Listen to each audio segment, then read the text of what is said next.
2024 और हम पढ़ने वाले हिंदी व्याकरण, जिसमें हम पढ़ेंगे विलोम शब्द। विलोम शब्द क्या होते हैं बच्चों?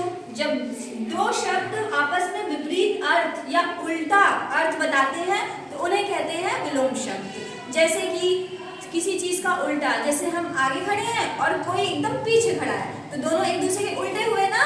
जो बच्चा सबसे आगे खड़ा है और सबसे पीछे, तो इन दोनों में एकदम उल्टा अर्थ समझ में आ रहा है ना, तो ये हो गया हमारे विलोम शब्द। इसी तरीके से मैंने कुछ विलोम शब्द लिखे हैं जो मैं आपको पढ़ाऊंगी। जैसे इधर लिखा मैंने शब्द और इधर विलोम। अब हमने पढ़ा पहला विलोम शब्द। फर्स्ट है हमारा मोटा।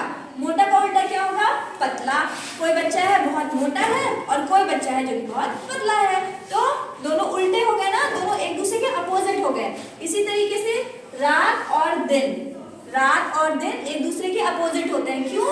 क्योंकि देखिए रात में एकदम अंधेरा होता है और दिन में एकदम उजाला होता है, तो ये दोनों एक दूसरे के विपरीत हैं, इसलिए इन्हें हम विलोम शब्द कह रहे हैं। नेक्स्ट है हमारा ऊपर नीचे।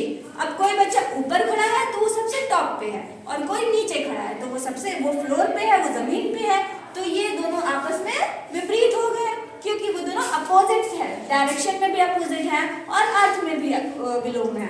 फिर नेक्स्ट है हमारा आगे पीछे। जैसे कि अभी मैंने आपको शुरू में बताया, आगे और पीछे ये दोनों विलोम शब्द हैं। फिर है सच और झूठ। एक बच्चा सच बोल रहा है, एक झूठ बोल रहा है, दोनों अलग अलग बातें कर रहे हैं, है ना, तो जब दोनों के अर्थ अलग अलग निकल रहे हैं तो वो हो गया हमारा विलोम शब्द। फिर है हमारा बाहर और अंदर। बाहर कुछ लोग बाहर बैठे हैं, बाहर है, तो कुछ लोग अंदर है, बिल्कुल अलग, एकदम अपोजिट। कुछ अंदर बैठे हैं कमरे के तो कुछ बाहर। तो ऐसे ही हमारे विलोम शब्द हैं जो कि आपको पढ़ना है, समझना है और याद करना है। और आपकी बुक्स में और भी विलोम शब्द होंगे, आप उन्हें पढ़िएगा और याद कीजिएगा। ठीक है, थैंक यू क्लास।